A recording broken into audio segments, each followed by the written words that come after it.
అయితే డెప్స్ అంటారు కానీ అసలు డెప్స్ ఎలా క్రియేషన్ అవుతుందో తెలుసా అండి? నెగిటివ్ ఎనర్జీ ఏ పర్సన్లో అయితే నెగిటివ్ ఎనర్జీ ఎక్కువగా ఉంటుందో ఆ పర్సన్ అదే ఆకర్షించుకుంటాడు. మన సబ్జెక్ట్లో ఏంటంటే madam, everything is an energy అని. Energy is vibrating.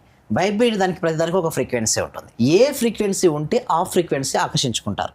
డెప్స్ అనేవారు లో ఫ్రీక్వెన్సీలో ఉంటారు. వాళ్ళు దానివల్ల లోను ఆకర్షించుకుంటారు. ఎప్పుడైతే వాళ్ళ ఎనర్జీ లెవెల్ పెరుగుతుందో అప్పుడు పాజిటివ్ థింకింగ్, పాజిటివ్ యాటిట్యూడ్తో వాళ్ళకు మనీ వస్తుంది. ఎవరికైతే మనీ కావాలని కోరుకుంటున్నారో అందరూ కూడా కామెంట్ సెక్షన్లో మనీ మనీ మనీ అని చేయండి. సో లాస్ట్ బ్యాచ్లో కూడా ఒక అతను మనీ మనీ ఎంట్రీ చేసి మా క్లాస్లోకి వచ్చాడు మేడం.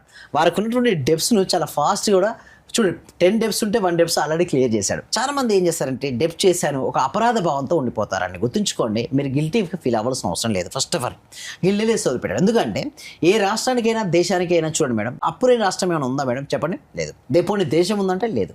99% ఆఫ్ ద కంట్రీస్కు డెప్స్ ఉన్నాయి. 99% ఆఫ్ ది స్టేట్స్కు డెప్స్ ఉన్నాయి. అవసరానికి అప్పు చేయొచ్చు కానీ ఆడంబరాలకు పోయి చేస్తుంటారు కొంతమంది. చాలా మంది ఏంటంటే చూడండి, అనవసరమైన వస్తువులు ఎప్పుడైతే మీరు తెచ్చుకుంటారో అవసరమైన వస్తువులు అమ్ముకోవాల్సి వస్తుంటారు. వారం బఫెట్ నేను చెప్పింది కాదు. అనవసరమైన వస్తువులు మీ ఇంటికి తెచ్చుకుంటే అవసరమైన వస్తువులు మీరు అమ్ముకోవాల్సి వస్తుందట. అందుకోసం ఇది అవసరమా అనవసరమా ఒకసారి చెక్ చేసుకోండి. అవసరమైతే పెట్టుకోండి, పర్వాలేదు. పిల్లల ఎడ్యుకేషన్ చాలా ఇంపార్టెంట్. మీ స్కిల్స్ని అప్డేట్ చేసుకోవాలా ఇంపార్టెంట్. మీ నాలెడ్జ్ని పెంచుకోవాలి. డబ్బును ఎలా సంపాదించాలో నేర్చుకోవాలనుకుంటున్నా దాన్ని పెట్టుకోండి, పర్వాలేదు. ఫస్ట్ వారు చూడాల్సింది అలా డెప్స్ పై కాకుండా సంపద వైపును దృష్టి నిలపాలి. అంటే ఆర్థిక స్వేచ్ఛ వైపు వాళ్ళ మనసుని ఫోకస్ పెట్టాలి. ఎప్పుడైతే డెప్స్ ఉన్నాయని చెప్పి బాధపడకుండా కూర్చుంటే డెప్ట్ ఏమైనా క్లియర్ అవుతుందండి? కాదు కదా.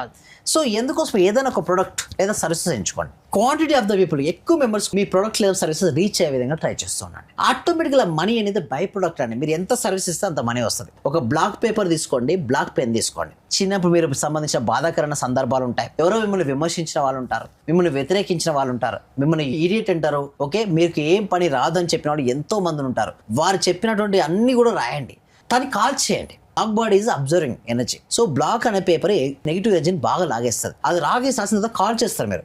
ఎప్పుడైతే అది కాడుస్తున్నారో మీ భావన అంతా కూడా అది వెళ్ళిపోతున్నట్టు భావించండి. తర్వాత కల్లుప్పు ఉంటుంది కదా, కల్లుపుతో తల స్నానం చేయండి. కల్లుపు దొడ్డుప్పు. ఎందుకంటే ఆరా క్లెన్సింగ్ అయిపోవాలి మేడం.